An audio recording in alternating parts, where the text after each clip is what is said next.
Hi guys, I'm Bree. And I'm Allie, and this is Offscript. If you think about it, books are potential scripts for movies. When this adaptation happens, typically it's disappointing because they went off script. In this series, we will be talking about how off script they went. All right, well, welcome to Offscript. I'm Bree. I'm Allie. And who are you? Yeah. I'm Matt Logelin. Thank you for having me. This is really exciting. Of course. Thank you so much for being on. We are so excited. So excited. And what book did you write? So the book we're going to be talking about, because I've written a couple. Oh, two, very actually. cool. Yeah. But the one we're going to be talking about today was once called Two Kisses For Maddy and has since been retitled Fatherhood.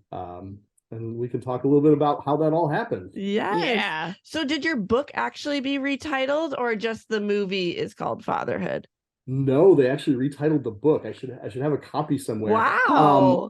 So what happened was, and we'll talk a lot about this as we go along, but my book got turned into a movie. And when that happened, the publisher was like, how do we sell a book with a different title than the movie? And I think this happens every once in a while. And so they said, let's just retitle the book. And so I am, if you don't see video of me, I'm a very old now white man. And the movie stars a much better looking, much more fit, younger looking black man named Kevin Hart. And so there's a little cognitive dissonance because the book came out with me and my daughter on the cover originally. And now with the title change and the movie coming out, now it's a picture of Kevin Hart and the woman, the little girl who played my daughter. So I think there's a lot of confusion for some people, but anyway, it's part of the fun, you know. Yeah, so I basically curate our book list for us and schedule it, and I put Two Kisses on there because I knew she would really enjoy it.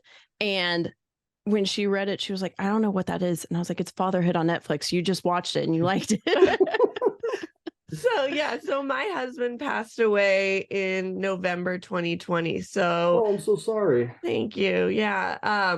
So Fatherhood came out the first Father's Day without him. And so I was like, oh my gosh, I have to watch this and cry the whole day. And because he passed away when my daughter was about to turn 4, and it was on my son's first birthday. So I immediately was like, I need to read this book.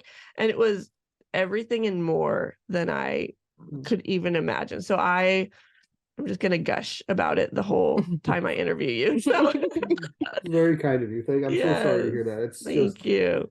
Awful. And I can't believe that after your husband died, this was what I was trying to avoid anything that would make me sad. It's amazing that you gravitated to this horrible thing. I'm so sorry. Oh my gosh, no, it was like I don't really know why, but I was so excited for it. So it helped that Kevin Hart was in it because I absolutely loved him, and he was the first comedian my husband and I saw together. I was like, it's meant to be. And so that's really cool. That's really cool. I love to hear that.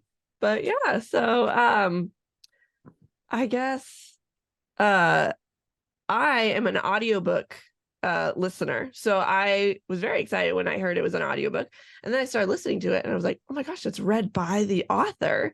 And I liked it so much I actually went and bought it too. So oh my gosh, that's so nice. Thank you. I've only gotten one piece of feedback other than when I was recording it. I don't know who this guy was, but he was like the husband of a woman who like read my blog or something. And he wrote me not long after the audiobook came out, and he was like, oh man, they should have had somebody else read this. Your voice was monotone and terrible. And I was like, you know, and I don't mind criticism. I frankly just kind of put it off to the side as much as I put praise off to the side, and we can talk about that later too. But I was kind of like, damn, that was harsh. And then I was like, this guy's never the process of recording an audiobook is so difficult and awful. And I would never recommend it to anybody unless you're like a professional like voice actor. But like, wow, I was sitting there with like a pillow on my stomach to keep my stomach because I was hungry and like my stomach was growling. And so I had to stop that because the mic picks up everything. They had me, you know, this is an incredibly emotional book. I had never actually read. I've written it and I wrote it in pieces and all this stuff, but I'd never read the book out loud, especially. And so to have to read it as an audiobook and then have somebody in a studio saying like, okay, well, you've got to stop, you got to go back and do it again. Oh You my got to do it in less gosh. emotion. I'm crying through this thing. The guy's telling me to do it in less emotion. So the first and literally the only thing I've ever heard from somebody was like, man, that was terrible. It was too monotone. And I'm like, they told me to do that. I was crying. What do you, I mean, Gosh. listen, man, this was hard for me. And I was trying to, infuse it with the emotion that it needed. And then they were like, oh, we got to do another take of that. You got Too to much stop emotion. crying. You need 5 minutes to stop crying, man. And I was like, probably like 10, but yeah, sure. That sounds great. Oh my Anyway, so gosh. that's a little tangent, but I appreciate it. I never know if people have listened to this thing or anything, but I appreciate that, and I'm sorry if my voice was too monotone. No, it was perfect. My story with this is I usually read books. I'm not a big audiobook person. And so when she told me she was buying the book, I was like, oh, I'll just wait for the book to come. But then for our recording schedule, I was like, oh, this is so hard. And she had given me her Audible sign in for something else. I can't remember. So I was like, I'm going to surprise her and I'm going to start listening to this book. And I felt like I was your best friend because you were in my ears and I was like, oh, I feel his emotion. So I felt your emotion. Oh my so gosh. nice. Thank you. Yeah. That's good. Now I feel vindicated in some way. Yes. Great. Yeah. Oh my gosh. I was just like driving my car sobbing. I was like, it's Mhm. dangerous, but oh my gosh, I can't stop listening. And so Yeah, I had a job where I was able to go on walks a lot. And so I would listen to your book. And I for some reason, I thought I would have a lot longer time in the book before I would get to the emotional stuff. So it got to it pretty quick. And I just started sobbing on my walk. So I'm like walking around the campus at work, like, Yeah. I used to tell people because, when the book came out, and people for the most part, who had been following my blog and who knew a little bit about what was happening, they were excited about the book, and that was really kind and sweet of them. But they would tell me they'd be reading it on like an airplane and things like that. And I was like, what were you thinking? You know what I mean? Like, that what's about to happen here. Like, it's like you're the most callous person, and I count myself as one of those people. But you're just gonna cry about this kind of stuff, and it's when you're out in public, it's really hard to explain whether it's an audiobook or you're actually holding a book up, or even worse, a Kindle where somebody can't see the cover and they can't look it up and see what's going on. It leaves people to wonder, like, are you just having like a breakdown of some sort, or are you being affected by some art? And yeah, it's hard to tell sometimes. So yes. Oh my gosh, it was just so good. And I just thank you. I really appreciate it. I had something in my head and I lost it. So it'll come back to me. Don't worry. All right. That's how I roll. Yeah. Me too. That's how we do this. All right. Well, we've got some questions for you. So are you ready? Yeah, let's go. All right.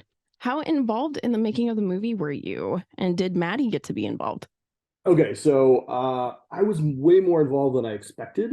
Mm-hmm. I feel like I had a pretty healthy understanding of how this was going to go, right? Like, I thought they were going to option my book, they were going to make the movie, and they didn't care what I was going to say. And the privilege I was granted of getting paid to let them have this thing was all I got. But it couldn't be further from the truth. Actually, it was really cool. The screenwriter, her name was Dana Stevens, and she was the original screenwriter on the movie, and she was calling me all the time about little details. I think she just wanted to get to know me really well. Like, she'd read my book, she'd read my blog, but she was just asking things like, "What kind of car did you drive?" And it's like little things like that, which were helping to paint a picture. And so as she was writing the movie, she had this idea for a character, and I think Lil Rel Howery is Kevin's best friend in the movie, and he's like kind of like a composite of a bunch of my friends. So my Dana called me one time, and she, I live in LA, and I don't know where you guys live, but in LA, like, it's kind of typical that like men don't really mature until they're like in their late 40s or 50s. And so that is most of my friends. I was an anomaly in that I was married and had a child. Most of my friends were not.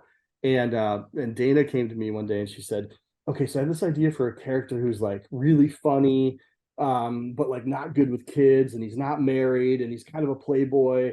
Do you like have a friend like that you could tell me about that would like help me like flesh out the character? And I was like, all of my friends are like that. So, it's like I have and some of them are better with kids than others, but like I could take from my friend Anthony, who I went to college with, or my friend Mark, who I went on from elementary school on with, or my friend Ken, who we called a bastard, who lived in LA, and it was just like he would be there to hang out with me and with Maddie if we went to a bar, but like anything else, it was like, oh man, no, man, it's not me. Never change a diaper, none of that stuff. And so I thought that was really cool. She wanted to know a little bit about my friends and wanted to hear stories about them so she could put it in. She wanted to hear stories of things that happened at Maddie's school. There's a scene where the young girl that played my daughter Maddie, jumps off some playground equipment. And we, for legal reasons, had to change that up quite a bit, but it was somewhat based on some stories I told her about things that happened at Maddie's school. Wow. My daughter is what I think traditionally used to be called like a tomboy, Yep. Wears very traditionally like clothes associated with boys, all this stuff. And so, there was stuff like that was woven into the film. I think that Dana did a really good job of, bringing in. And then kind of jump ahead a little bit, when a movie is adapted, a lot of times the director gets a pass at writing the screenplay, I guess, which is, you may know this, maybe you don't. I didn't know this. I didn't know that. I'm remarried, and I'm remarried to a screenwriter. I'm learning a lot now. Cool. She told me a little bit about this as it was happening, but the director was a guy named Paul.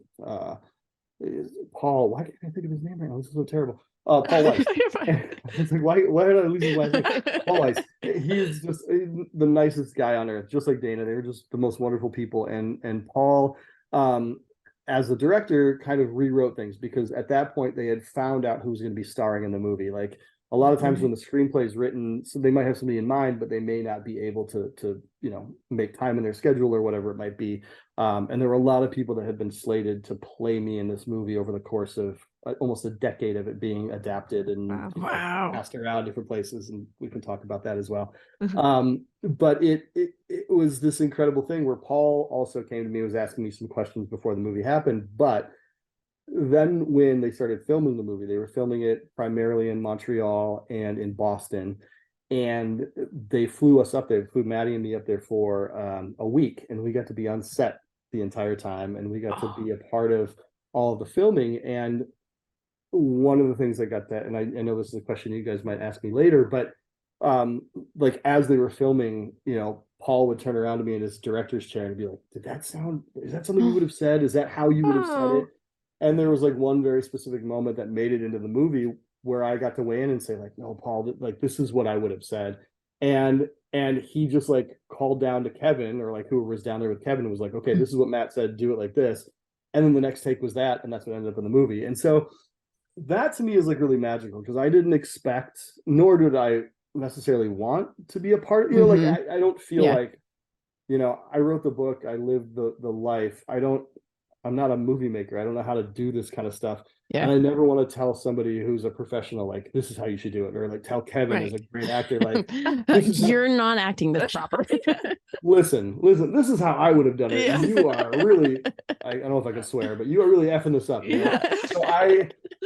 So I really didn't want to be a part of that. But when I was asked, it was like, okay, well, I guess I need to be honest at this point. And I found that to be such a cool thing. And so being able to be on set and see them making this movie and have Maddie there with me was just such a fun experience. I mean, I bet. I never expected they were going to do that. I just thought like, oh, they're going to make this movie, it'll come out. If it's good, I'll be excited about it. If it's bad, I'm going to have to change my name, because they changed my name in the movie, and we're going to have to like move to another country or something. But thankfully I was like really happy with the entire process and how it all played out. So it's great. That's so awesome. Okay, this leads me into another question that now that I know how involved you were and how much they took your opinions, how can I ask this politely? Did you have that relationship that Kevin and his mother-in-law had with your family? Oh, yeah. Because I didn't read it. Okay. Yeah, it didn't seem like it in your book. No. So watching it, I was like, oh, what? There are, like I said at the beginning, as somebody who's having their life, adapted. Yeah. Yeah. It's funny, right? Because like I kind of think about this in like concentric circles, and the further you get from the center, like the more distorted things are. Yeah. So, I lived the experience, and then I wrote a blog about the experience, which was pretty immediate. That was coming out of my brain. Like I was just saying it as it was happening. Pretty boring, to be frank with you. Like, talking about going to dinner. It was just to update my family that I was doing stuff with Maddie and not just leaving her in the house. Yeah. And then I wrote a book about it, which was edited not only by me, but by an editor, like a professional, like, at a publishing house. And then it was adapted for movie, and then, edited and readapted kind of by the director. And then it was, there's some ad-libbing. So it's all to say that like this, the further this gets out from reality, the more, different it could be. And so I told myself that from the beginning, like I have to allow myself to not be upset about changes to my life. I have to allow myself to not be worried about how they're going to depict me. But I was worried about my other family members. Like I'm still very close with Liz's parents. Like I see them all the time. They hang out with us. We go on trips with them. I mean, cool. We're all just like best buds still. It's like, it's great. That's I'm still good. like, negotiating with Liz's sister to come down and maybe spend 4th of July with us right now. Oh, It's just like those kinds of things that like I'm just thankful for that kind of relationship. And so I was really worried when I read the first version of the screenplay, when it had my mother-in-law, whose name is Candy. They had her kind of being tough on me and all that. And that was, nothing could be further from the truth. She was so wonderful, and she was so kind. And to this day, same thing. I mean, I love her to death.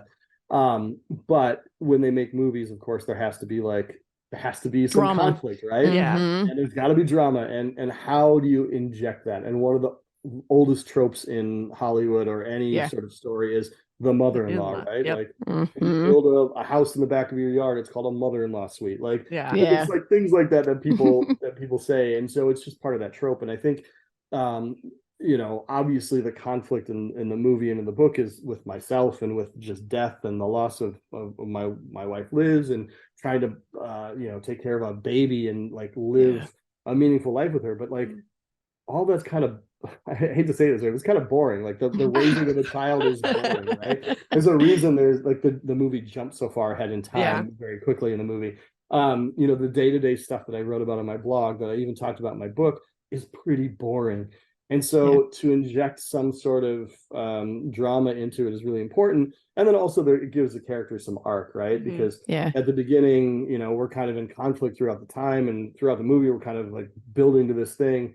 And then by the end, we're all friends and everything. So it all ties it up. But I did, before the movie came out, before it was like even being filmed, I called my mother-in-law up and said, like, I want you to know this is what's going to happen. It's going to turn out fine in the end, but just so you know. But there were family members, and I think, that are still like kind of upset about it. Like they were just not happy with the way she was portrayed. And I get it. But the thing that makes me the happiest is that she was okay with it, and that's good. That her husband, my father-in-law was also okay with it. And everybody, we're all still friends, even years after the movie came out. So everything is good, like that's good. No one's harboring ill feelings. Because as far as I know, if they are, it'll have to come out in therapy or something. We'll figure it out.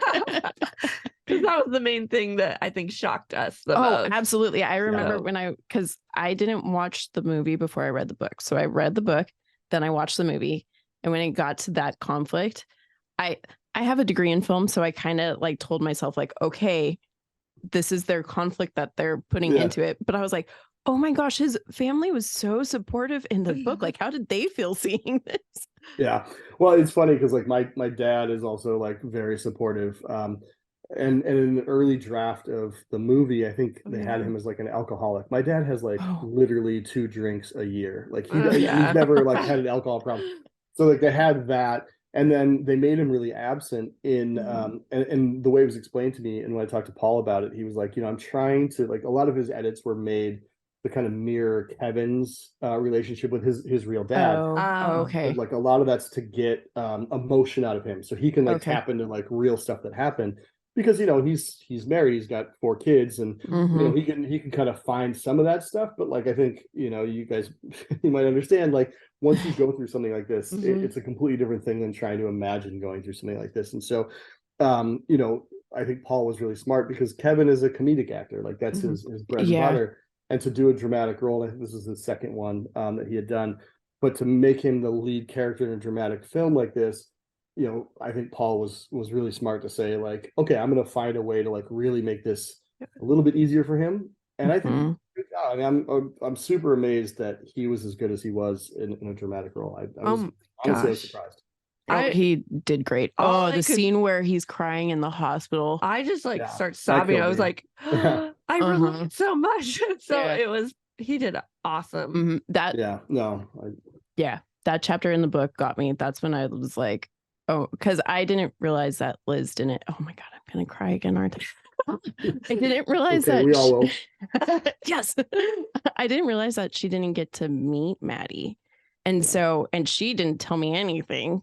So I'm reading this like, oh, I still got a while before she's gone. And then it hit and I was a mess. I feel the tears trying to come.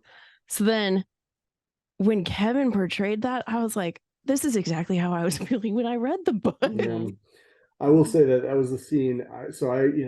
Because I was a part of a lot of this, I got to see like different cuts of the movie. Like Paul would have me come to the Sony studio and I would sit in this room and he'd be like, do you want to watch it with somebody? Like, I think maybe you should watch it alone. I don't know what's best, but I was like, okay, I'll watch it alone. And I watched an early cut. This is like pre-pandemic, actually. It was like maybe right before the pandemic. I saw a cut of it and it was the first time, because I'd seen, when they were filming in Montreal when I was there, I got to see different scenes being filmed, but I hadn't seen a full cut of the movie and I hadn't seen certain parts. And I saw that and I lost it because it felt, it's, I don't think anyone can ever prepare you or maybe even fully explain what it's like to see yourself on, reflected on screen like that. Yeah. And whatever was happening, it felt exactly like it felt for me. I mean, it was just insane to me. And I couldn't believe it because, up until then I was thinking, oh, this is going to be easy. It's like, I can't see myself in that character very well because I see Kevin as just a funny guy, and that was my thing. It was like, there's enough separation in his character and me that I'm not going to feel anything. And this will be really easy to watch. And I was like, well, no, that's not the case. Oh my gosh. This is absolutely horrible to watch. But also just wonderful. I loved it. I mean, I couldn't believe that he pulled that emotion out. I'm glad that you guys felt that too, because I just think it's so important because the speed at which everything happened, which you experienced reading it, and the speed at which everything happened as you watch the movie or you listen to the audiobook or whatever is exactly how it felt to me. It's like you go from this moment of having literally the happiest moment of your life. We've been so excited about this baby. We've been so worried about her health, and she was born 7 weeks early and all this stuff. And it's just the relief of getting past that part was just so immense, and it was so perfect. And life was like, for that 27-hour period, whatever, it was like life was perfect, and like nothing could be better than that moment. And then to have it go so drastically the other way, and to have Liz die like that was it was so shocking. And just to this day, like I still can't wrap my head around it. Like I happen to not be a religious person, but I think, religion is such a meaningful thing to people who go through stuff like this because it helps them make sense of this, right? Because it doesn't make sense to have somebody there at 1 second and the next second not breathing and not speaking to you and not doing any of the things and not going to be there for the rest of your life for a future you'd planned together. Like your brain can't make sense of that. We're not, as humans, we're just not good with that. So I wished throughout my time that I had found God or been religious or something, so I had some help to get through it, because for me it was just like, oh, this is horrible, and I don't know how to get through this without her, So so I'm glad that all came through, because it is such an important part of just, I think, why people were interested in my life and my story in the first place. It's just, this is not supposed to happen, right? Like, right, to happen to people like us. We're too young, like whatever it might be. Like, she did everything right. She was healthy. She was all this stuff, and for her to die so suddenly was just horrible, Yeah. Like my husband, we were coming home. He was riding motorcycles. He got it for his 30th birthday. He had had it 1 month. And we were driving home. We had gone to the zoo for our 1-year-old's birthday. And he's driving home and he's like, I'm going to go get, because I was like, we're going to get McDonald's on the way home. He's like, oh, I'm not getting that. I'm going to go get Jack in the Box. I was like, fine, whatever. So he goes to get Jack in the Box. I'm like, where is he? His birthday party starts in an hour. And I'm calling and calling. And then my friend sends me a article. It was like, did Cameron go riding today? And it was a motorcycle accident. And I was like, yes, he did. And then I get the phone call, and he held on for 5 days, but he was in the ICU and like, you know, knocked out. And so it was like, I lost him the day of the accident. Yeah. And it was the same thing. It was like he was fine and then he was gone. And so reading your book, I was like, oh my gosh, I felt that.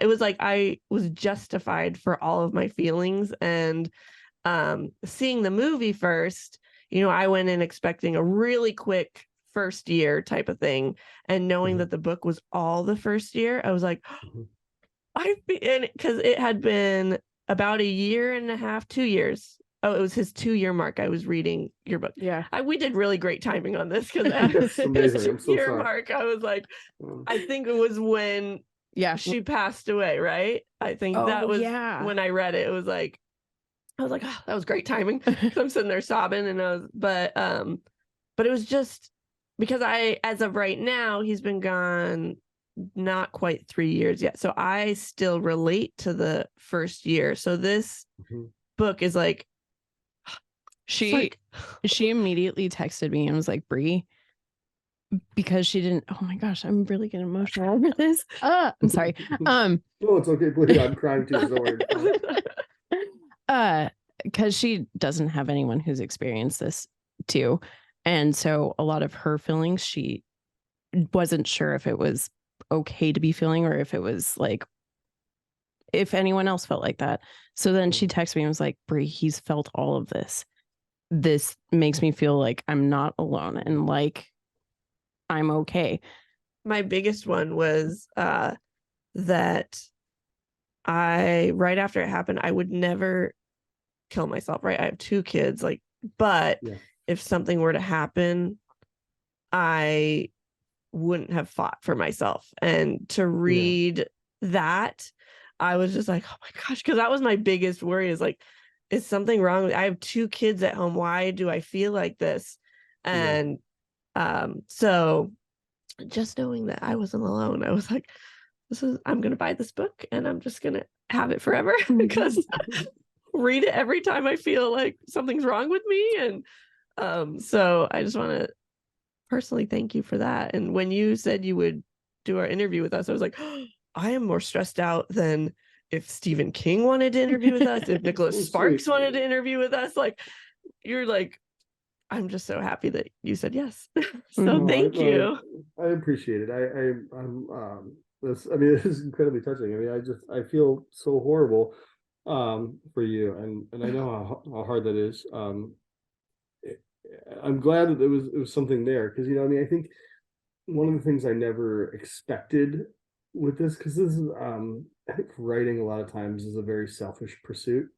You know, I hate to say it, this was for me, this was for Maddie, this was for my friends. But I think about it that way because, like, you know, when I was writing it, I know I could have done things differently to pander to a particular audience. I used to joke with my publisher, I'm like, man, I just need to find religion here, and we're gonna sell so many copies. But one of the things that I think was in the back of my head throughout the writing process was, you know, I wanted to be true to myself, and I wanted to be true to the people who really knew me, because I didn't much care if some random person said they hated my book, but it would have killed me if one of my friends would have been like, yeah, this doesn't sound like you. You know, not that whether or not they liked it, it wouldn't matter to me, but I didn't want them to accuse me of being somebody I wasn't. Right. And so that's why you get all the swearing in the book, because that's who I that's who I am. Those are real emotions. Those are felt. Thankfully my publisher was cool with it. My editor, multiple times throughout the writing process, was like, I think we need, can I swear on your podcast? Yeah, absolutely. She swears all the time. Okay, good. So she was like, I think we need like another fuck here, and maybe like a shit here. And this is like real conversations I'm having with an editor in New York as I'm sitting in LA, or like when I was in India or whatever. And it was like just the coolest thing to be able to have somebody who understood that this wasn't meant to be gratuitous. I wasn't just throwing swear words in there where I didn't think they belonged. And you know, over the years, I've had a lot of people. I've most of them, believe it or not, have been handwritten letters Wow. by people who I assume are kind of older. And they found my address and they'll send me a letter and they'll say, you know, I was so excited to read your book, but then I saw all the swearing and I threw it right in the trash. Oh shoot. No. And I was like, how do I respond to this? You know, because first of all, you already paid for the book, so whatever. Exactly. Like, Thank you for that. on that level, it doesn't matter. But really, it was kind of one of those things where it's like I wanted to explain it a little bit, and the explanation was always like, you know, what did you expect? Did you want some sanitized version of my feelings? Because I don't think that's not accurate. It's not fair to Maddie when she someday reads this. It's not fair to my friends and family. And there's so much more gravity to say something like I did at the funeral, where it's like, this fucking sucks. Like I can't express what I'm going through more than by saying it that way. Would it have been better to this audience, perceived audience, to say something to the effect of like, oh, today was a bad day? No, like, there's no emotion in that. Like, no, I'm really sad today. Like that says something, but it doesn't say anything. You know what I mean? It doesn't give you any feeling. This sucks is exactly what I said. So when I read, I watched it first. So when the movie kicked off with that, that's what got me. I started bawling. I was like, this is my movie. This is perfect. And then I read it. I was like, this is my book. So no, it's like, no one understands. They're like, it sucks. That's it. And it's like, that's the only words that you can use to describe it. Well, what's really funny about that is, I got to tell you this. So they filmed a bunch of different, you know, as they do, there's multiple takes of things. And so in the book and in my real life, I had said, like, I was literally in a chapel right down the street from where I'm staying now. And I said, first things I said were, this fucking sucks, you know? And this is to a bunch of, like, you know, family members and friends, and some of them are pretty religious. And I'm in, like, kind of a holy place. I shouldn't. But it was literally the only thing I could get out of my mouth. And so when they were filming that scene, I wasn't there for it. But I got a call after the movie had wrapped and, like, you know, it was done. It was ready to be released. But, like, just before it was about to be released, I got a call. And they were like, you know, I just want you to know there's gonna be some news coming out, like, in the next couple of days, but, like, Barack and Michelle Obama's production company, Higher Ground, has signed on to be, like, our producing partner on this. Which is, like, just blowing my mind. Yeah, like, that's crazy. What the hell? And so I'm like, this is unbelievable. This is going to add so much more weight to this, and it's just going to make people, they're going to see it more in a more legitimate sense, I think, and people will just take it more seriously. And I was like, this is amazing. I'm so excited. And then I got a call from Paul, the director, and he's like, I just wanted to let you know. He's like, I don't know where it came from, but somebody at Netflix, and we suspect maybe it might have been from Higher Ground. I don't know if I'm supposed to be saying this, but the original beginning of the movie was, he actually said, this fucking sucks. And somebody's notes at the very end stages were, we want to take that out because we think there's more gravity in not using the F word, because it's Kevin Hart, because he's kind of profane, right? That's true. Yeah. That makes sense. But I thought, that's a really smart note. Like, that's a super smart. And I think maybe I would have been offended if it hadn't come across that way. Like, if it had been like, we don't want to hear any swearing in the beginning. Like, we think this is terrible. But I think that made a lot of sense to me. And so that's the beginning of that movie got altered a little bit. And I think it was for the better, just in that particular case, even though I, as a human, really think that swearing in those words really do carry some emotional weight that just saying it sucks doesn't carry. But I think it worked out great in this case. So. Oh, I think so. And when you were reading it, that's what she doesn't cuss as much as I do. And so I was not expecting it. So the first time you said fuck in the book, I was like, my people.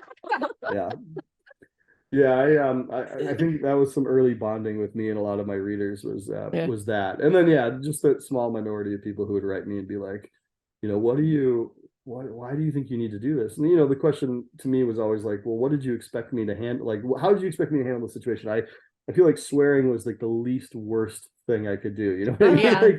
Because I didn't like go on a bender and, like, leave my daughter behind. I didn't abuse her. I didn't do anything terrible in the world.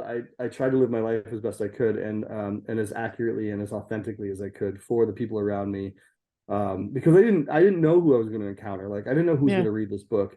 I kind of suspected my mom would just buy all the copies that got printed, you know, in case it was a total bomb. And then my mom would be like, just so you know, I made sure You it didn't. sold some. You sold 10 copies today. It's great. So that was sort of my expectations were low, and that was like one of them. And so so I really did find it important to say, like, this is who I'm writing for, and try to stick to that throughout the process. And I think the movie did a pretty good job of that too. So yeah, I think so. that was the first question, yeah, right? That was the first one, but we answered a bunch in that one. Were there changes that you weren't okay with, and then were there changes that you were okay with? We kind of answered that second part, but yeah, a little bit. I think the biggest one we kind of already talked about, which is just the portrayal of my mother-in-law. I think that was really hard. I think if there was any issue I was going to have with the movie, it was just like how she was going to be portrayed. Everything else, like I think they did a really good job of making me like a real character. Like they didn't make me a hero, which I was really hoping they wouldn't. And that kind of goes back to the thing I was telling you guys about, like that line that I got to help Kevin with while they were filming was specifically around that. And I can't remember the exact context, but one of the things I always used to talk about, whether it was in the book or just in life in general, was that like I'm not doing anything abnormal or special here. Like I'm raising my child. Like there's nothing, I'm not special for it, like I'm just a guy doing what a guy should do, whether or not their partner dies, right? Like every person who is part of a partnership that brings a child in the world, the expectation is that it should be equal. Everybody should be doing their part. And my wife wasn't there anymore, but it didn't mean I was just going to be like, I'm out of here. She's not here. I'm not here either. Yeah.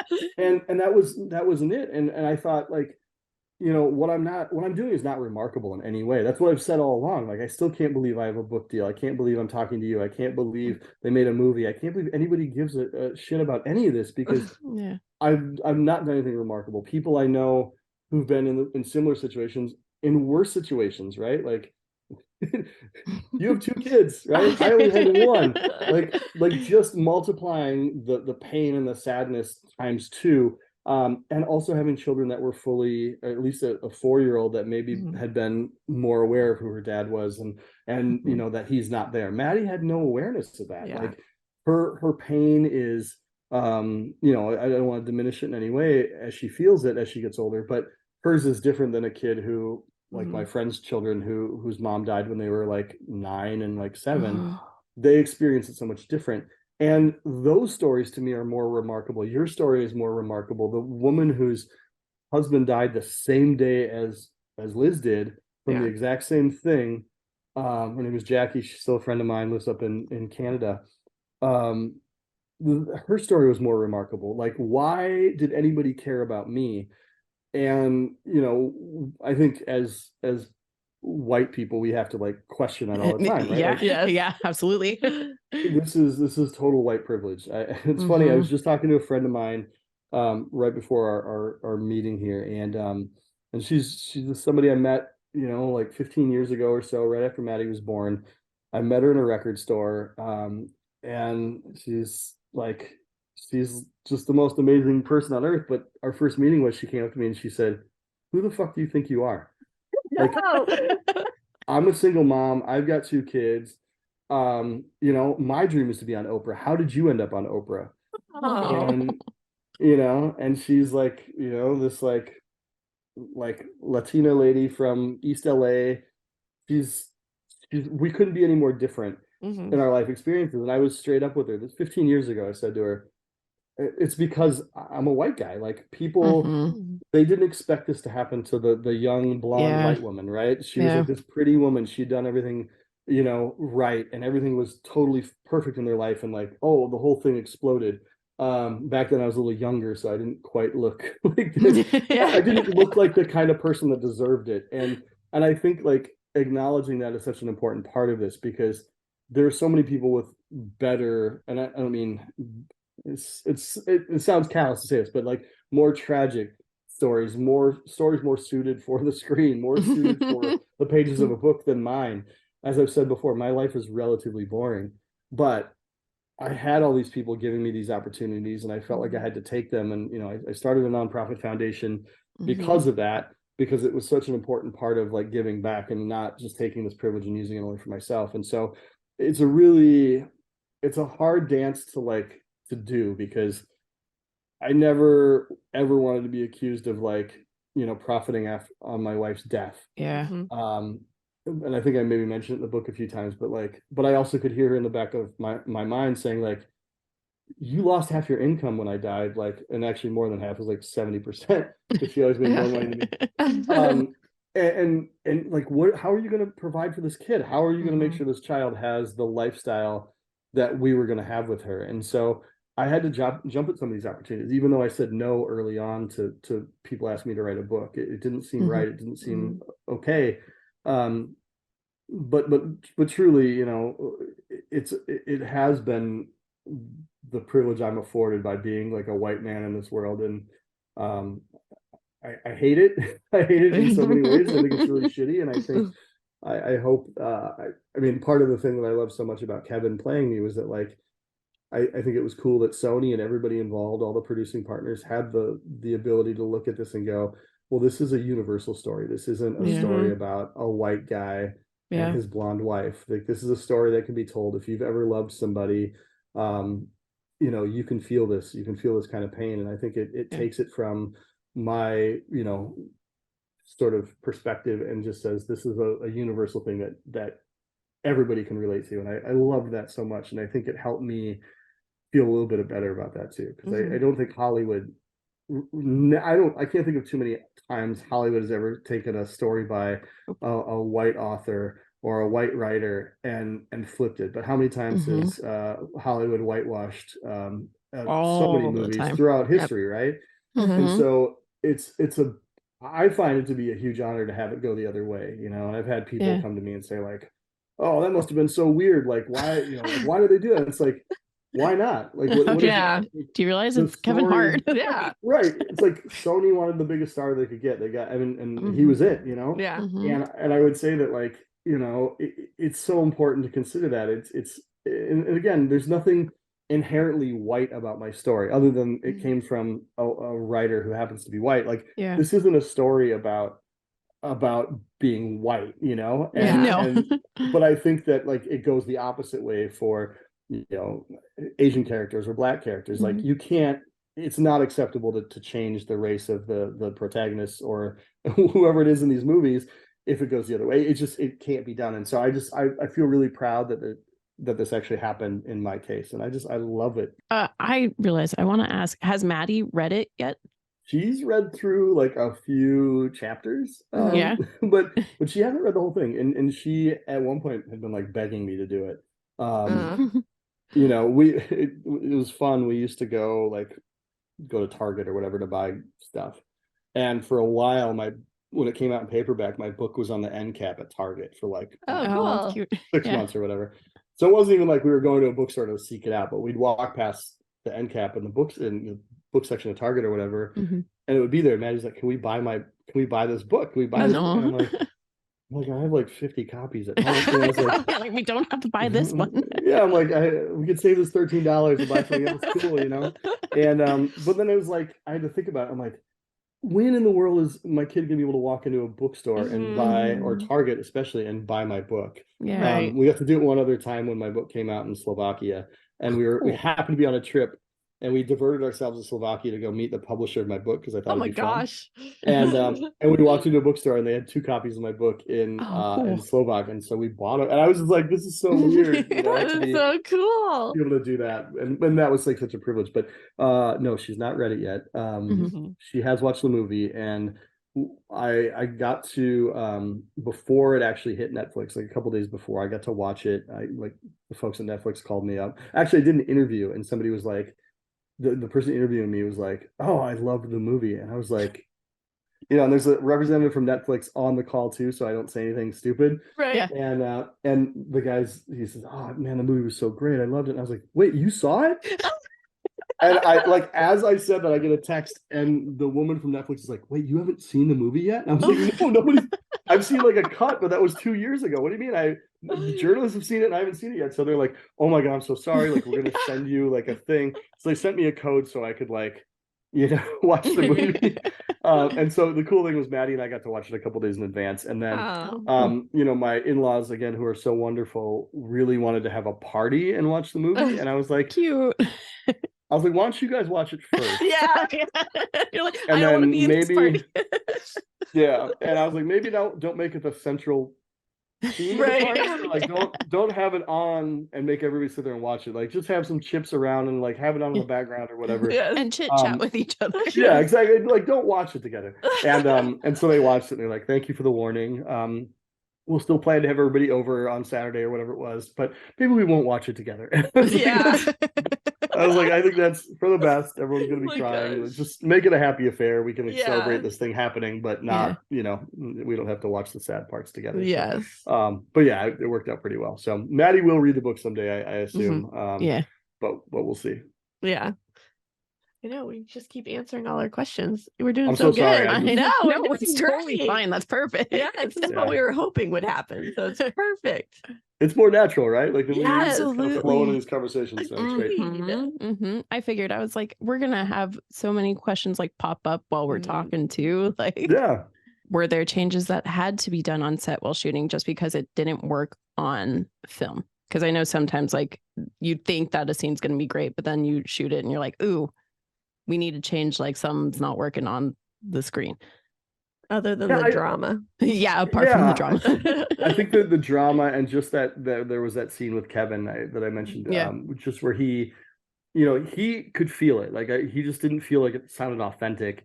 And I think for him, that was coming through. It was coming through for everybody. And I think that's where it was really neat that the director was able to kind of reach out to me and ask that question. In other instances, I don't know of any. They were filming for quite a while that I wasn't there. I mean, like a week was great. I wish I could have been there longer, but it was like, Maddie's only like summer break time. That we could sneak away. But yeah, I mean, I'm sure there were probably plenty, but I think they did a really good job of kind of working through that. I mean, we were present for some like late night shoots where, like they needed certain things to happen. They needed different lighting and things like that, and they had to like adjust their shoots. But it was just like, that kind of technical stuff happens, I think, quite a bit. And it's just, I do know that like somebody from Sony had like an early, or not, while I was there, and it was right as I was leaving. Paul had done a really like a lot of work to try to get both Maddie and me into the movie. I, against my wishes, kind of was able to film a scene. They ended up getting cut. I was like, I didn't see you. I was like, where was it? Yeah, there was a scene in a bar, and they kept some of the bar scenes in there where Kevin he like storms out because Rel's trying to get him to have a good time and all this stuff, but he can't do it. But in that scene, I was a bartender, and cool. and it was really cool. Like it wasn't that cool because they gave me like a really tight black t-shirt, and I had to be a bartender. And then and I'm not a man built for a tight shirt. And so they also they were doing their filming the scenes and stuff, and I leaned up against the sink behind the bar and turned on some water in the middle of a scene, and it sounded like Niagara Falls or something. Oh no! But apparently nobody else could hear it. Oh. And so they were filming the scene, and I'm like, "Hey guys, I'm really sorry," and I could see people are like, "What the fuck is he doing?"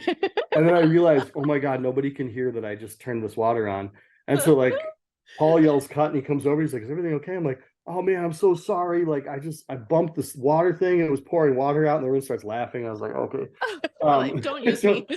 Yeah, no, I was like, "No, I told you I don't want to be a part of this." But my only goal was to get like Matt. I really wanted Maddie in the movie, and I think it would have been really fun. And so what ended up happening was like we were scheduled to leave, and somebody from Sony called Paul, and they were like, "We want you to find an amusement park somewhere in Montreal. We need you to rent it out. We want you to shoot." And they ended up putting some of this in the movie. We need you to shoot some stuff to kind of like bring it down, like lighten it up a little bit, because it's really dark and depressing sometimes. So we want to like have like a cut scene where they're like having fun in an amusement park, and they're like, "Cool." And so Paul's like, "Can you guys stay? Like, it'd be awesome if we can find this thing." And we didn't know if they were going to be able to find an amusement park they could shut down like in the next day or two to film, because that's it's a lot of logistics there. And I was like, "Man, we got to get back. Like Maddie's starting school. Like I'm sorry, I really want to stay." Yeah, and so, but we would have been extras in that for sure had we not, because like I think one of the producing partners' kids was in one of those scenes, and like it was super exciting, and I wish we could have done that, but yeah, it just didn't work out, unfortunately. And I'm on the cutting room floor somewhere. Maybe it's on a DVD extra or something. I don't know. Because they did put it on DVD, which I didn't even know they were doing. I just walked into Target one day, and it was at Target. Did you buy that too? I did buy it. I was like, I gotta have a couple of these. Yeah, this is weird. Okay. So I gotta run to Target. Cool. Yeah. I don't know if it's still there. This was like a year ago, but so the 5 years later part in the movie. So you had said that you put input in on that. Was that all pretty accurate for the most part of how it was with Maddie growing up? Like, so you said the tomboy part and everything like that. Did she well, I guess the in-law part wasn't accurate. Was any of that accurate? Like yeah, a lot of it was. It wasn't fully accurate. Like so I mentioned to you guys before we started recording that I'm remarried to a screenwriter, actually. She's you might want to talk to her sometime. That would be awesome. I don't know how much you know about her, but she's been a writer on Bob's Burgers forever. She has her own show called The Great North with her sister that they show run, and they've been writing on. She's actually out on the picket lines right now. I was with her yesterday. It was great. Awesome. And she just did a movie. She adapted a book into a movie. Which came we want to talk to her. Yes. You should. She your sister, you can't see it, but there's like behind the ladder are some popcorn boxes. Oh, okay. When we saw it. But they did it's a movie that ended up on Amazon called The People We Hate at the Wedding. Was adapted from a book with the same title. They didn't have to change the title. Okay. And anyway, so were you jealous they didn't have to change the title? Actually, I was kind of cool. I was like cool with the title too, because that was the other thing. It was like the change of title in the book and the movie also meant that, like, I think again, you have to have a really healthy distance from this process, right? You have to know that you can't control all of it, and that you have to be okay with what comes out. And if you're not, that's your own fault for agreeing to sell it. You know what I mean? And so I thought, like, there was that added insurance policy that, like, if this was really horrible, that it had a totally different name than the book. And this is before I knew they were going to change the title of my book. So there wasn't necessarily going to be an association. And there is, and it was fine, and everything's great. But, I do think it's like, so it was kind of a cool thing that they changed it, actually. And I really like that they did. It's very simple, and it's I think it's like, I don't know, it's kind of fun that they did it. I was surprised, but I'm glad that they did it, Yeah. Sorry, I interrupted you. I was still No, it's fine. It's perfect. No, it's great. But and this was all to say that, like, so, in the movie it shows me meeting somebody at a birthday party. That's not how it happened. Our story of meeting is actually more unbelievable, and I think that, like, and Dana knew this. I mean, she'd like come to other things. Like I mentioned that I wrote another book. I wrote a kid's book too. And when we had a release party for my kids' book, we went to, like, my wife now, her friend ran a brewery in downtown LA. So of course we're gonna have a kids' book, like picture book release party in a brewery. And so Dana came with her son, who's now in college, and is he's gonna do some amazing. Watch for this guy at some point, John Apted. His dad was a famous director and all this stuff. Cool. He just went to NYU and film school and all that stuff, and he's gonna do some incredible stuff. But Dana's son, who was like 15 at the time, came to my book release party with Dana and with his mom, and got to meet everybody and kind of see all this stuff. But anyway, that's just like an aside to say that, like, where was I going with this? I don't how you met Liz. Yes. Meeting Lizzie. So my current wife's name is Lizzie, by the way, which is really fun. Yes, hard to describe to people. So Dana got to know her and got to meet her. And the way I met Lizzie actually was on an airplane. We were flying, just happened to be flying. If you've ever flown Southwest, you know that, like, you kind of get to choose your seats based on your boarding order. And I was traveling with Maddie, and at that time, well, actually my in-laws paid for the ticket, but I had upgraded us to get on first, because I was like, I don't want to have the situation happen where, like, Maddie's like, sit. whatever she was, 5 or 6. Yeah. Yeah. But that ticket also comes with a glass of wine. Oh. And so anyway, I'm sitting as I always did with Maddie in the middle seat because Maddie had to have the window seat. Yep. Yep. Yes. And as the plane's filling up, there's all these people getting on and everything, and this beautiful young woman, like, she's like, is anybody sitting here? And I'm like, no, you can sit down. So she sits down. And it was clearly there was not too many other seats, but also the way she describes it later was like, well, he's with a kid, so he's probably married and he's not going to bother me. Yep, Either that he's or not he's gonna- bag. Yes. And so anyway, so like Maddie started talking to her. That's what ended up happening. I had no interest. I was actually I was in a relationship at the time. It wasn't going well, and I was it was the end, but I had no interest in her. I really it was just like, oh, she's sitting You're like, there. It was yes, fine. you're safe here. It's okay. Yes, you're safe. It's like she's very pretty, but whatever. Like I don't, I'm still trying to get out of this other thing, and it was bad. But Maddie was talking to her because she was watching a cartoon, and then it came up that this woman sitting there was also, she worked on a cartoon show, and I didn't know anything about it. I'd never seen it. Terrible. Anyway, but it was like this whole conversation that happened on an airplane, and then we both got off the plane, and it was like, I didn't get her name, I didn't get her phone number. I had no idea who she was. And I just happened to say something to a friend of mine.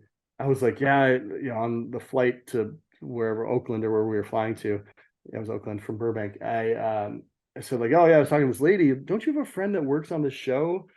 And he's like, yeah, my friend Holly works on the show. And I was like, oh, tell her I met this woman named Lizzie on the plane.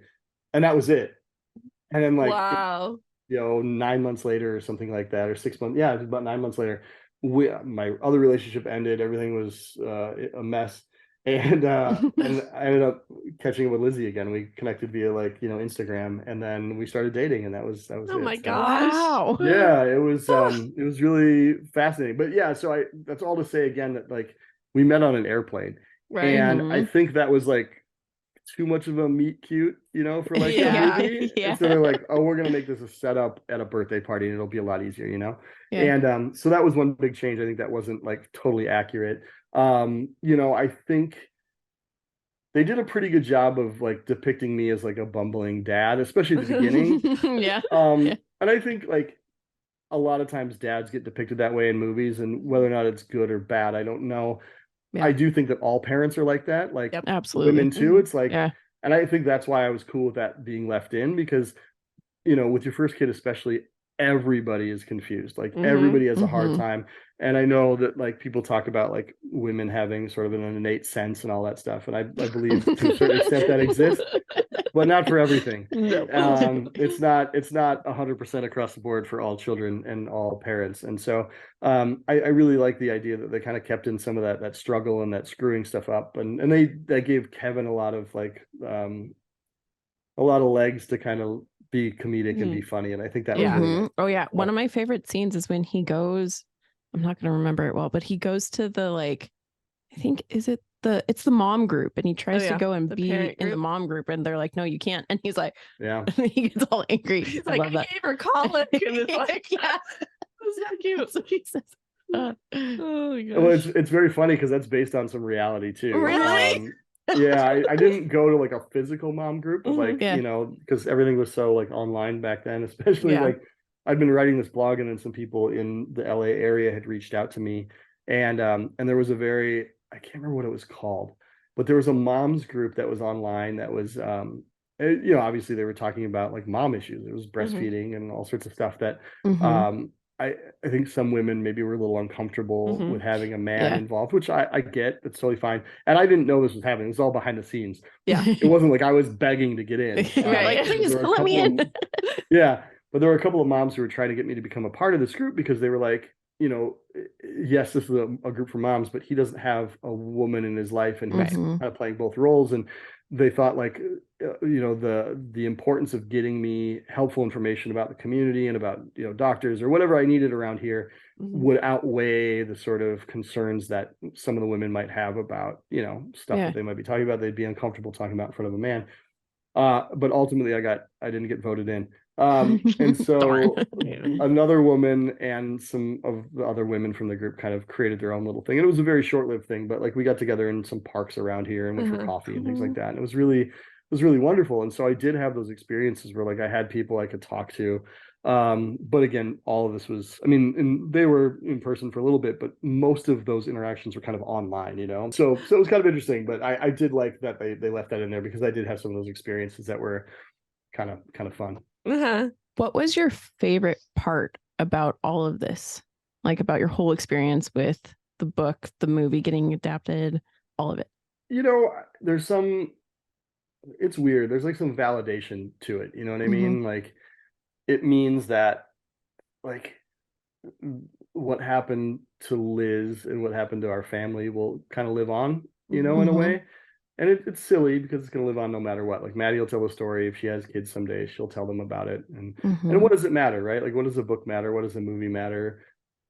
In real life, it means nothing. You know what I mean? Yeah. Because I'm the same guy that I always have been. Like nothing changed in my life. People used to call me all the time and say like, "What's it like to have a movie about your life?" It's like I don't know. I'm still taking out my own trash. You know, like I'm still changing the Still a diapers of my person. kids. Yeah, I'm still doing all this stuff. Like this hasn't made me rich beyond my wildest dreams, and I can't relate to humans anymore. And I live on a yacht. Right. You know, like maybe that would make things different for me. But like, you know, I think what I love about it is just like it's kind of weird, but like I was never a writer before this. You know, I mean, I had no idea what I was doing. I just wrote, and then you know, here we are. I mean, I finished my book in 2010, came out 2011, and you know, it was 10 years later they made a movie. A movie was out about my book, and I didn't expect any of it. I didn't want any of it. But one of the things I learned after my wife died was I had to start saying yes to more things. Don't look at me. I'm not telling you what to do. I'm not telling you what to do. But I will that's tell my you issue too. Don't worry. what I did. And what I learned was that I think especially in the situation you find yourself in, where like, you know, your husband dies riding a motorcycle. My wife died after giving birth. And your instinct, I think, as a human being is to protect what's left, right? My instinct was to never leave the house with my child and to never go anywhere and to never let her out of my sight and create a little bubble where we would both be safe and nothing would ever happen to us. And if that meant shutting everybody out, that's what's going to happen. But I acted against every instinct I ever had, and I did the exact opposite. Because it wasn't going to be a life well lived if we were just in the house all the time and we locked ourselves away. And I made sure that we did the things that I used to do with Liz, because for me, I'd been with her for, you know, 12 years or whatever at that point. I've got to do the math. I've forgotten some of this, but around 12 years. I think it was 12 because that was how long I was with my husband too. And I was like, I'm glad you remember.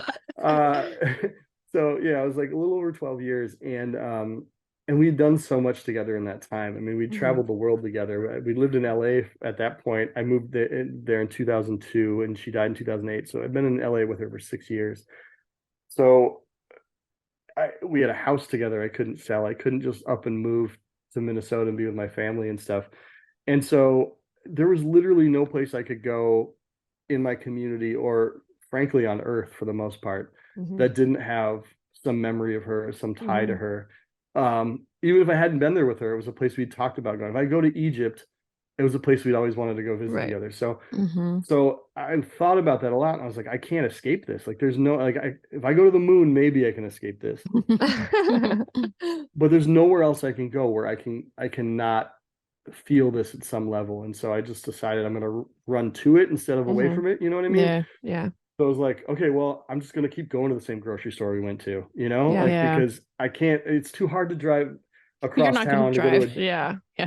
Practically speaking, it's like Maddie needs diapers. I'm not going to drive to the other Target because going on a road trip. This one has memories. Right. It was like, shit, this is an emergency. We need to get this figured out. So, you know, and then that led me to like really start saying like, okay, well, we're going to throw all caution in the wind. We're going to travel all the time. And we started, you know, I wrote a good portion of my book in India cool. while I was Wow. we just went on a trip because I'd been there a bunch for work and I knew a lot of people, and this Yeah. wasn't like an eat, pray, love kind of thing. It was like I needed to physically get away from Mhm. my friends and family who would just pop in at all hours at different times. And I needed a physical distance and a time difference where like people couldn't just call me, Mhm. because I was 12 hours Yeah. away. Yeah. And so 12 and a half hours away. And so it was like, it really helped me to concentrate on this thing. And so, yeah, it wasn't a journey of self-discovery, sadly. It was just a journey it wasn't a journey at all. It was just to get the hell out of town so that nobody could bother me and I could write. So anyway.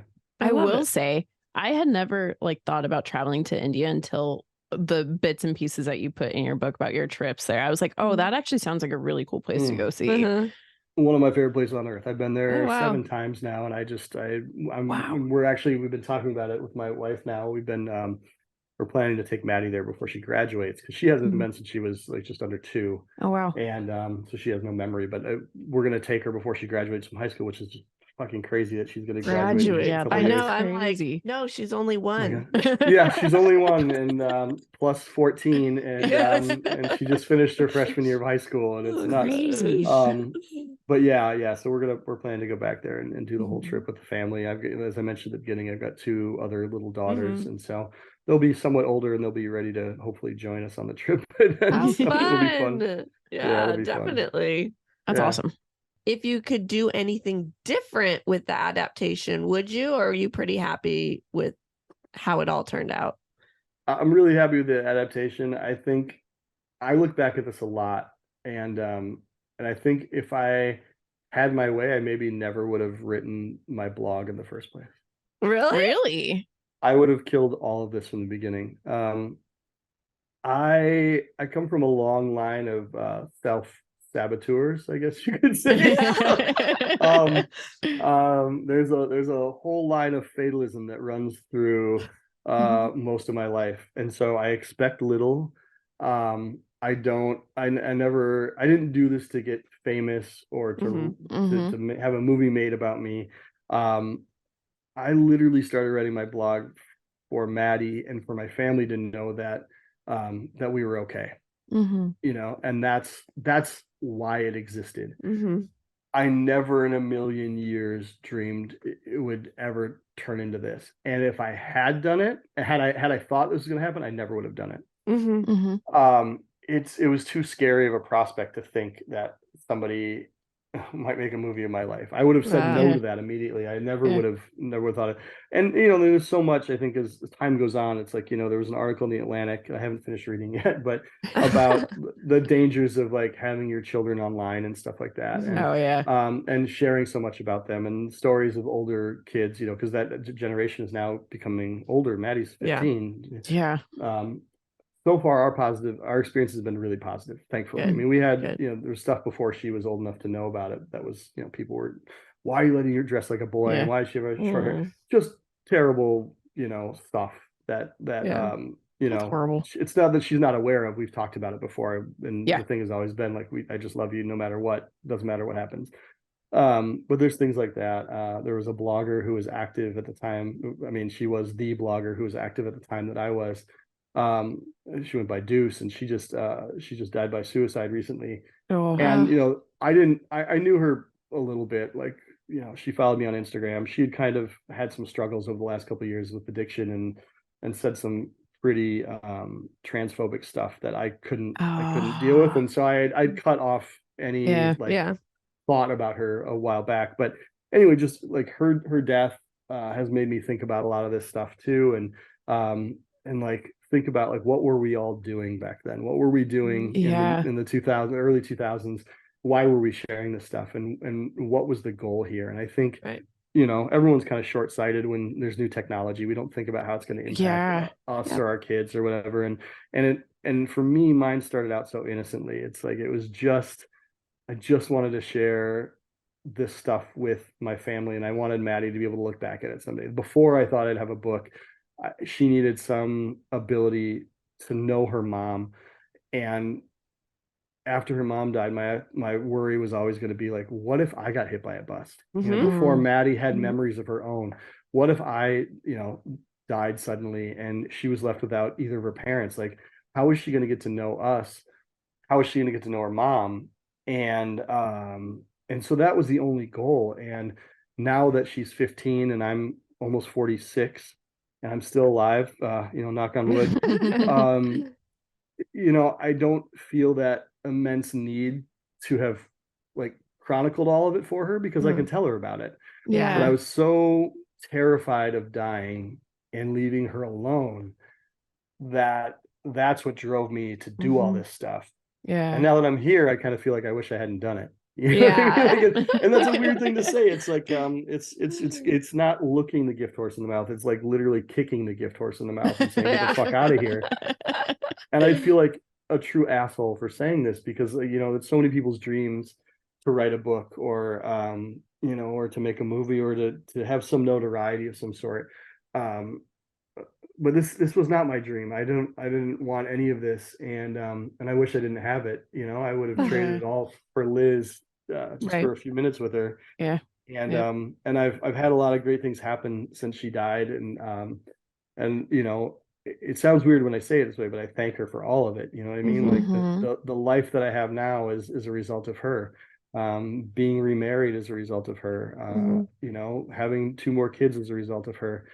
And I'm thankful for all of it. I'm thankful for the relationships I maintain with her family and some of her friends. And I'm the luckiest guy in the world in a lot of ways, and I wish I didn't have any of it. So what I would have done differently, if you need a short snippet, is I would have done it all differently. I would have never done any of this stuff.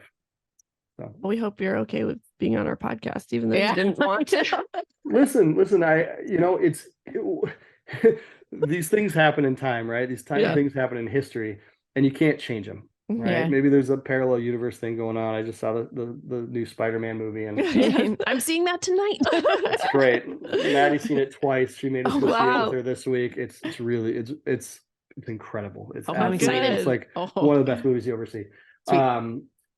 So yeah, maybe in some parallel universe I could change it all, and it would be different. But the fact that it is this means that I want to embrace it. Like I said at the beginning, like I'm surprised anybody wants to talk to me. This movie's been out for 2 years. My book's been out for 13 years at this point, I guess, or 12 years at this point. I'm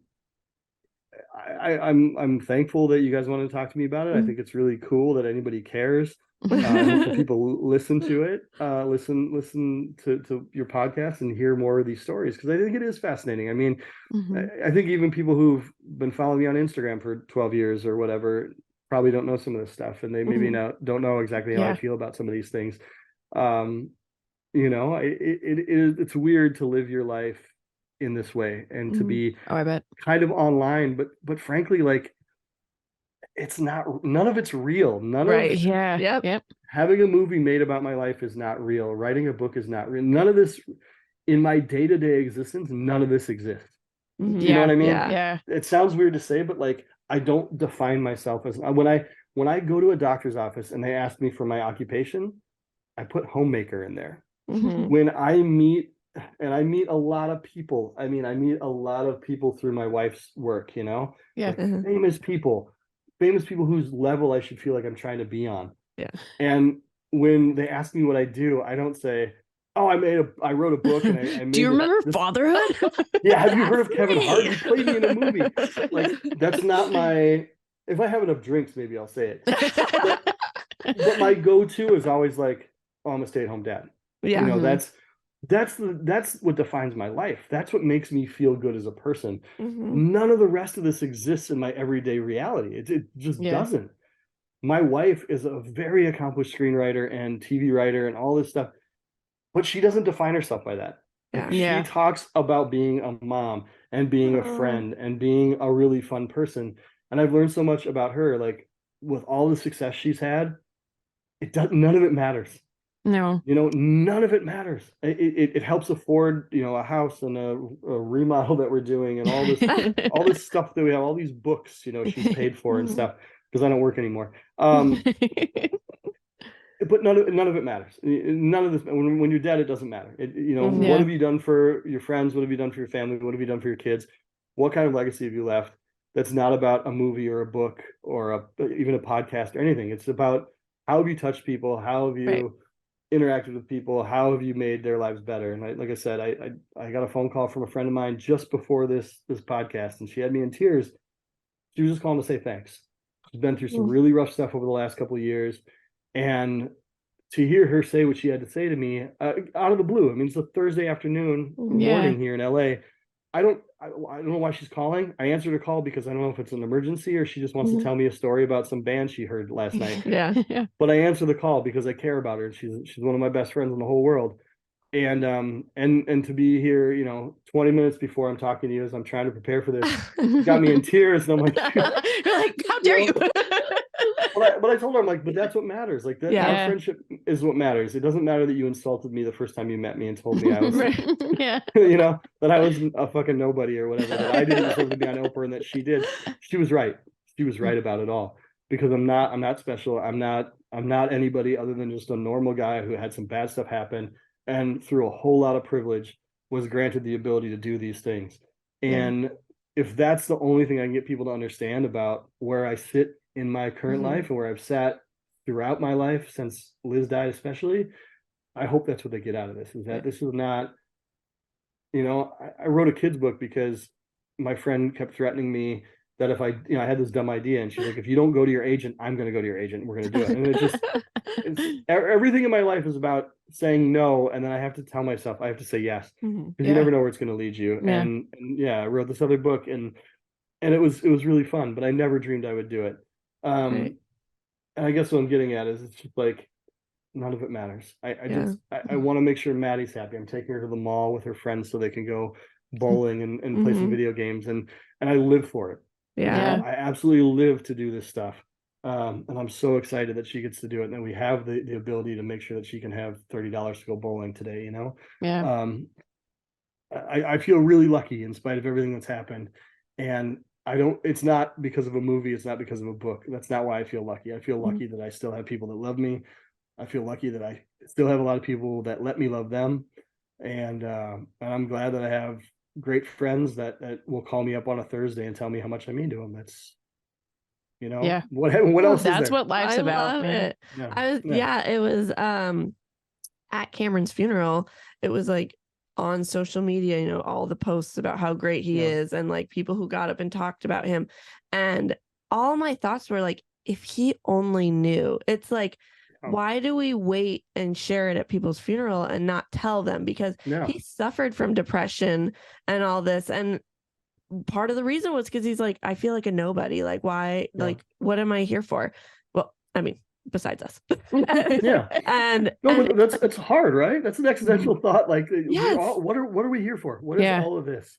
And it's so now it's like my goal is, instead of waiting for your funeral on your birthday or any random day, I'll be like, oh my gosh, you should just, my life wouldn't be the same without you, and say something positive. And it's my favorite texts that I get are just from like, I have a lot of friends who live out of state and they'll just send me a random text any time of day. And it's just, Bree, I love you. You're one of my best friends. Thanks for life. And I'm like, just a simple thank you. Isn't that's exactly what it should be. Like, I'm a big believer in telling people you love them, my dad, who's a big, tough construction worker guy, used to be on job sites. He'd be on the phone.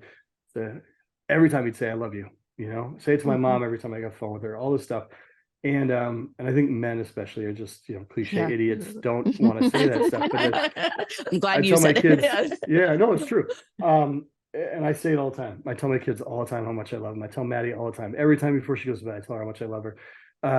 These things are important. And I wish I were making up that story about my friend, but she literally called me right before you guys.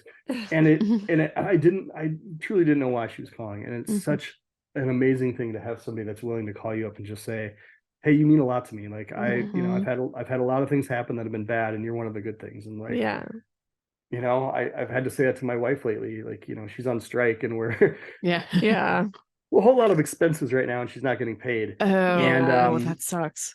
And she's feeling a lot of pressure because because I don't, my work is in the house. I don't get paid for it.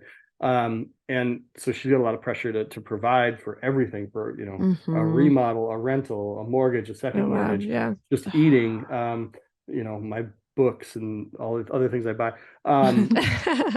You know, and she feels a lot of pressure, but I've had to tell her, like, we'll figure this out no matter what happens. If you lose your job, they cancel your show, you never get another movie, like, we're all alive, we're all going to be fine. We'll figure it out. We have to move to a smaller house, we have to sell our house as a construction zone, whatever. We'll figure it out. None of it matters as long as we're together and we can find some happiness. And honestly, you know, I've gotten to spend a lot more time with her over the course of the strike. She's been on strike for a little over a month now. And normally at night, she's in front of a computer working after the kids go to bed, after we have dinner. She's working until midnight, 2 o'clock in the morning, whatever.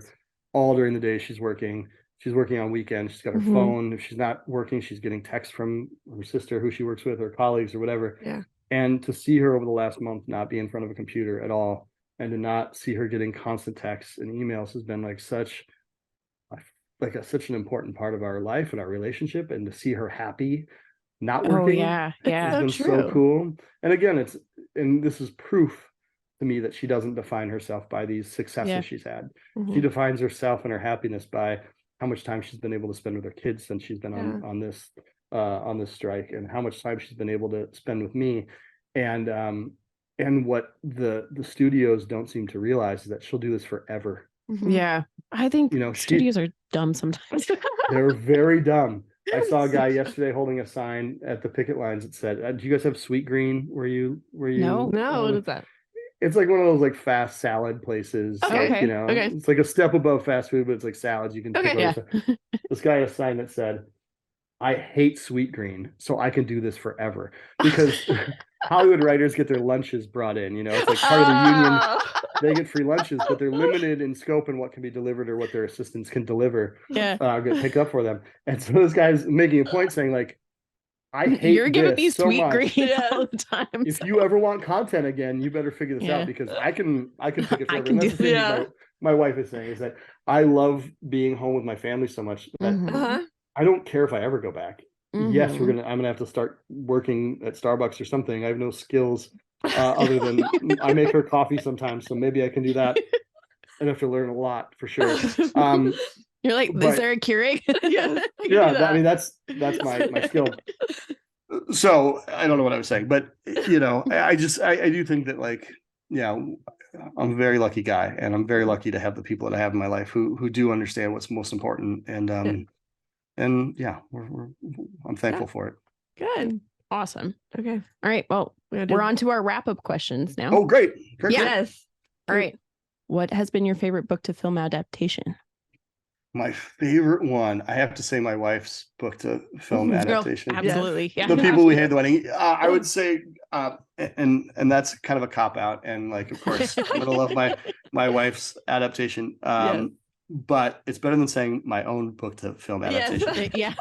And I do genuinely think that her adaptation of this book is really good. The book is amazing. Their adaptation is great. Awesome. It's got Kristen Bell's in it, Allison Janney. Oh my gosh! Yeah, that's a great cast. It's a great cast. It didn't get the best reviews, but I think sometimes comedies don't often get great People reviews. We Hate at the Wedding. Is this the one where like they're sitting at a table and like it's all the people that like were invited but not invited, or like? Yeah, kind of. It's like the family is like just terrible. Seen this. Yeah, you may have. It's great. The movie. Go back and watch it. If you want to talk to my wife, I'll make sure she does your podcast. Yeah, awesome. It'll be the other side of it. That'd be cool. Yeah, that'd be awesome. So I really did enjoy it, and I think it's such a funny movie, and I'm glad that they got the chance to write it. So we're adding it to our list now. Yes. Yeah, do it. Everybody else too. It's great. Do you have a least favorite? Like, do you think adaptation where they just screwed up the movie, or they shouldn't have even touched it? Yeah, I mean, and I don't know how to pronounce this either, so I apologize in advance. It's either the Family Fang or the Family Fong. Did you guys ever see this? No. So Jason Bateman made this movie probably like, it must have been like 2012 or 2015. I don't know, it was sometime a while back. But the book is amazing. The book is really, really good. It's the same title. I would say if you get a chance, read the book. It's just awesome. And it's kind of about what we were talking about in terms of like kids who were brought into their parents' like stupidity in a certain way. Okay. And I don't want to give too much of the book away, but I think it's a really well written book. I love the book so much. Somebody gave it to me probably as a warning about it's about being online. You're a parent now. Well, somebody, if I can remember, I can't remember who gave it to me, but somebody was like, "This reminds me of you," and I was like, and I read it, and I was like, "Oh shit, is that good or bad?" But anyway, you read it and you tell me what you think. But I really think the book was great. I think the movie was terrible, and and I hate to say that about anything. I don't want to judge somebody else's art, but the movie was not as good as the book for sure. Okay. Yeah. Well, I've had a few of those on our podcast already where I'm like, oh, I'm sorry to say this, but this was horrible. Yeah. No, it happens sometimes. So yeah. Is there a book that you wish would get adapted into a movie? Oh my God, so many. I have, and I'm not going to say it right now because I have my wife reading a book that I read last year, I think. And I'm trying to. You got an in. You could just be like, I love this book. Can you make it, please? That's what I do all the time. I'm like, I have one that I want you to adapt. And and I saw her sister at we were at their parents' house for like some event a couple weeks ago, and I cornered her. She was talking to me about some stuff. I was like, get your sister to finish this book and you read it, and then I want you guys to turn this into something. It might be more of like a limited series. I don't know if you guys have seen like Yellow Jackets or something like that. Yes. Something along that vein. Anyway, so I'm not going to tell you the title because I don't want anybody else to grab this. But if this ever happens, we'll come back. We'll do your podcast. I'll talk about how I made my wife and her sister do this, because we'll take it. I think the book is absolutely brilliant. I can tell you after we're done recording. I'll tell you what it is so you can read it, because the book is, I think it's one of my favorite books I've read ever, but it's definitely the best book I've read in the last 5 years. Awesome. And so hopefully they can adapt it. So that's one. But I can tell you, I was grabbing books. I read a lot of translated stuff just because I find that to be fun. I like to. I'm trying to read stuff that's not just like, especially like white men in America. Yes. Yep. Most of these are probably white men in Europe, but anyway. At least it's on America. I've been trying to vary my reading a bit. But anyway, there's a couple, like, there's this author, he's Norwegian, I think, named John Fosse. And he's a playwright, and he writes a lot of like short stories and stuff. But I think his writing is incredibly evocative of like, I've not been to Norway, but I feel like I grew up in Minnesota, so I kind of get it a little bit. But it's like, you can feel like the coldness and the dampness of the place and all of his, and every one of his books. But one of my favorites is called Alyssa at the Fire. And it's a short book. And I think it would be a really good like independent film somebody could make, and maybe a short film or something, but it's beautifully written. It's super, like, it just feels dark, it just feels dark. I love books like that. And like all of his books I've ever read have just been wonderful. He wrote one called Morning and Evening, which is about a guy dying, and then kind of that transition of a baby being born, and like so there's always been that thing about like when somebody dies, another person is born. And so it's just that kind of thing, and his description of this guy dying is one of my favorite things I've ever read. Just wow, really? It's just incredible. Like just the feeling of your last day on earth, and just how everything stops working. Like it was a slow thing. It wasn't a quick death like a lot of people have experienced, but it's a fascinating read. And so I highly recommend any of his books. I just think that they're beautiful. And then the one that I think should definitely be made into a movie, and I think could do really great if it hasn't been done yet. It's called Zone by this French writer named Matthias Enard. And it's about a spy who's like getting out of the game, and he's like taking a train to the Vatican to like turn over all these documents he has. And he's just like, I'm gonna turn this in, and he feels bad for all the stuff he's ever done. And the book is written in such a propulsive way. There's like no punctuation. So it's just one long sentence. I think there's a part, if I got this, I'm not very smart, but I think in the middle there is some punctuation. I think it might be him dreaming. So there's like one section in the middle of the book. That's interesting. It's like a 500 page. Wow. It's a dense ass book. But it's so wonderful, and it reads so fast because there's no punctuation. Yeah. And I read this not long after it came out. It's probably like 10 years ago.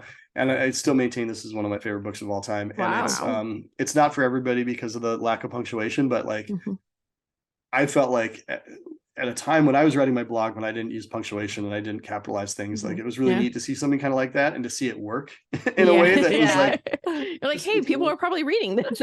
yeah. And it made sense. And it made sense in the story too, because it's just this train ride and he's just pulling, stuff in, and it felt fast and it felt just beautiful. And so I recommend this book to everybody I know, and I don't think any one of them have ever read it. Oh, I will. Because it's a daunting task, so to speak, but I love it so much. And I think if you're into if you've ever seen like the Jason Bourne movies or anything, it's kind of like a more boring version of that because he's just on the train. But the things he describes having been a part of are really fascinating and really cool. Right. And so Matthias Anard is the guy's name. Okay. Thank you. And he's amazing. He's written a bunch of other books that are great too. And then and then John Fosse, who I think like you should read any of his books. Most of them are really short. These are beautiful. These are all so beautiful, and they've all been re-released by like I can't remember what it is, maybe New Directions or something. So they have like new covers on some of them. And then one last one, because I just love this book too. It's called Empty the Sun by this guy named Joseph Mattson. I like that cover too. So this comes, if you can find a copy of it, comes with a CD of original music.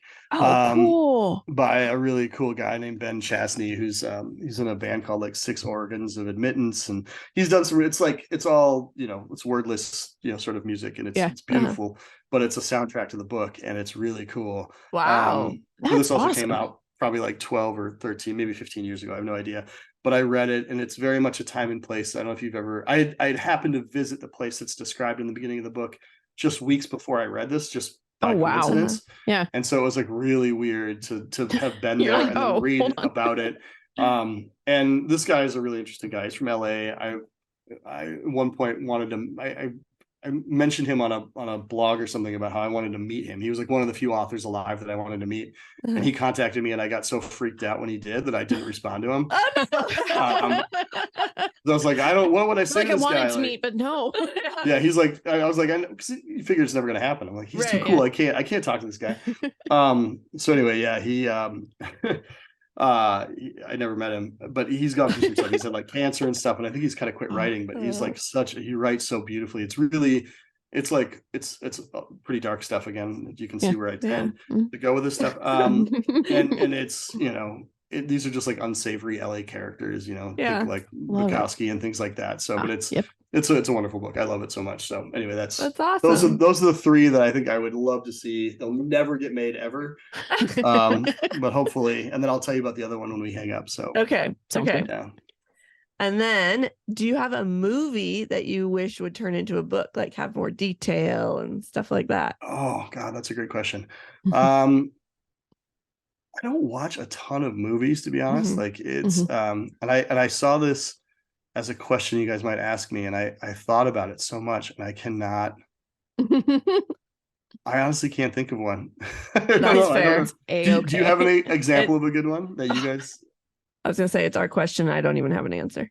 So do you? It's a hard one. It's a really hard one. Yeah. You're more of the movie buff. I really am. Actually, I've got one. Okay. Just because I love the story, I think I would like to see the characters in a paperback or hardback pages. There we go. The Rover. Did you ever watch The Rover? No, I never saw that. It's with Guy Pearce and Robert Pattinson, and it's an Australian director. I can't remember his name. It's a name that I don't even think I can pronounce. But it's like this dystopian future where this guy, his dog has died and he wants to bury it properly, but because it's dystopian, like there's no vegetation or anything, it's all desert land. But then his car gets stolen. So then this whole movie is just about him trying to go get his car. And so I think I would like that as a book. Interesting. Now that you mention this, I think my wife is really into those movies. And I think she probably has seen this. Yeah, I always fall asleep in movies, so she sometimes watches things without me. But I did not fall asleep in the Spider-Verse movie. So good. That's a ringing endorsement from a 46-year-old man who falls asleep everywhere. I get a dark space. So Spider-Man's my favorite, so I'm gonna take my kids to it this week. They're gonna absolutely love it. It's mind-blowingly beautiful and just like so cool. Good. And That's it's good for adults too. I love that it looks like comic books. That's my favorite part about those animation style. Yeah, those guys, Lord and Miller, are they're like geniuses.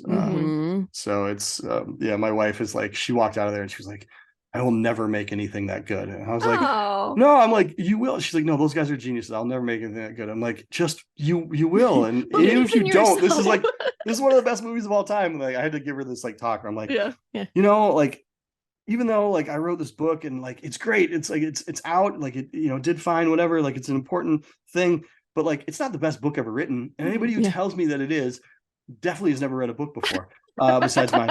And if they tell me it's the worst book ever written, well, then they also haven't read too many books, because I know my book there's quite a few in the history of books. My book is somewhere probably in the middle. It's not the best. It's not the worst. And I said, anything you create is probably going to be that. But the fact that you created it is so amazing and so important. But then she's like, but I want that. You know, I want to be at that level. Yeah, I want to do that. And she's actually done some work with those guys before. So like, you know, and they were shooting a pilot for it didn't end up going, but they were shooting a pilot when Lord Miller were filming what was it called, Last Man on Earth with Will Forte. They were filming that on the same same soundstage and using I think the house or something. So actually, you know, in my wife's show, Will Forte is one of the actors or one of the voice actors. And so they got to, I mean, they'd done some work with him before, but they got to see him on the set and they talked to Lord Miller. So like, there's this whole thing where like, they've done some work with them, but now they're like, you know, they did the Lego movie, I think, and they're doing all this stuff and it's just incredible. So she does care about her job a little bit, I guess, sometimes when she's like, I want that. I want to create that level, but she won't let it define her. Yeah, I'm like, but you're doing amazing. And so anyway, it's very funny. So very cool. Yeah. Well, you sort of answered this one. Favorite book? Was that one of the three, or do you have a different favorite book? I mean, I have so many favorites. One of those three is probably right up there. There's more John Fosse books. I'm trying to look and see what I've got here. I read after Liz died, I couldn't read any like nonfiction stuff. I just couldn't do it. And so I was reading a lot of fiction, which I like a lot of like history books and things like that. When I say I don't watch movies, I really only watch documentaries. And it's not because I'm like a smart guy or anything. It's just that's what holds my attention. I need something to like keep me going. You know, so I was not reading a lot of you know, history and like other biographies and things like that after Liz died. I didn't want that to influence my writing either. So I read so much fiction. I read a lot of poetry. So I got really into this guy from Minneapolis named not from Minneapolis, but is buried there now and taught there for a while, but named John Berryman. And his poetry is really weird. So I some of his books, Dream Songs is like a lot to read, but it's really great. And I think it won the Pulitzer a long time ago, but it's a beautiful book and probably not right for the times anymore, but it's a really great book. So that kind of stuff. I'm trying to think what else, but yeah, the ones I mentioned to you are, you know, I mean, especially I would say just about any book John Fosse's ever written. I mean, I'm telling you, read some of his stuff. Just pick one that you think sounds interesting. There's one called Boathouse, which I think it didn't end the way I wanted it to, but it's beautiful. But yeah, I think his I don't go to a lot of plays, but I think playwrights are so talented. They just don't hold my attention. But I think his writing as a playwright really informs his writing as an author, and it really comes through in these books. And they're so much more beautiful than I think than some other books have been written, just because I think this guy's ability to write and his range of writing and his just all of the effort he puts into it is probably informed by being a playwright. I don't know what I'm talking about, but that's my guess. And so I just think whatever he does is like it's gold to me. And every time he puts out another book, I'm just like I gotta tear through this. So let me read it. Yeah, awesome. Yeah, definitely. Very cool. Yeah. And then I know you don't watch a lot of movies, but do you have a favorite? You know, that changed so much since I've gotten older. My favorite movie used to be called Welcome to the Dollhouse. I don't know if you've ever seen that. I've heard of it. I haven't seen it. I loved it so much before I had children. And this is not one of those things where like, I'm a girl dad and I can't to change the way I saw women. It's not that. Yeah. This is about a kid who's getting like picked on a lot. And I think just having a child, you know, like you didn't want to see that anymore. Yeah. It's not that thing. It's, you know, you get a lot of typical dads who are like, I had a daughter and I got married and now I can't be mean to women because I love a woman or something. That's not what I'm getting at. Yeah. And I don't want that to be the thinking around that. It's just simply that this was like a you know, it was like a really hard movie to watch, but that used to be one of my favorite movies of all time. Trying to think again, documentaries are what hit me pretty hard. I just watched a really great one called what was it? The Pez Outlaw. Okay. What's that? Which it's about a guy, and this is gonna sound terrible and boring, but a guy who imports Pez dispensers into the US illegally. What? There's an illegal Pez black market for Pez. There's a whole black market for Pez dispensers. This does not sound boring to me at all. It is fascinating and it's beautiful, and you'll see a great love story in it, which you wouldn't expect from something like this. But it's really it's a great movie. I saw it a couple months ago and I can't stop talking about it. So I would say watch that and tell me what you think. I do want you to email me about any of these books that I talked about or this movie, because I think you'll really enjoy it. And then if you watch my wife's movie, you should tell me too. Yes. So, we will. That would be so awesome. So, for sure. Yeah. But yeah, that I think, because I don't have a great memory for things, that's the one that's stuck with me lately. So that's one I'd say. That works. Perfect. Very good. Okay, and then we would like you to talk about anything that you would want to, like where to find you if you want our listeners to find you.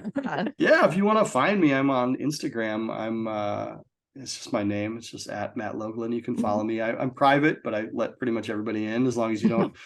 I have like a weird vetting process. It's like, do you have like 500 followers and you posted twice? Like you're usually a bot. It's not always the case.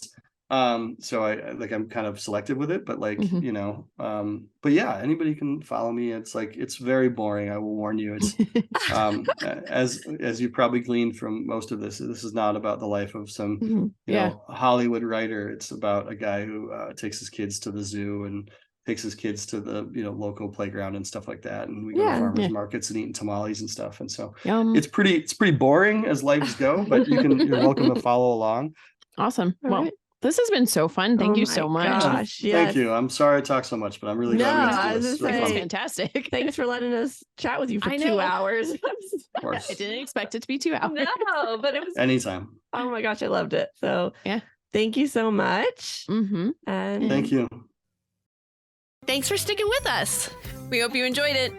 If you did, we would greatly appreciate it if you subscribed, rate, and reviewed. You can also follow us on Facebook at Offscript, Instagram at Offscript Podcast 21, and TikTok at Offscript_pod. Shoutouts to Madam Ashen Creations for our adorable logo art.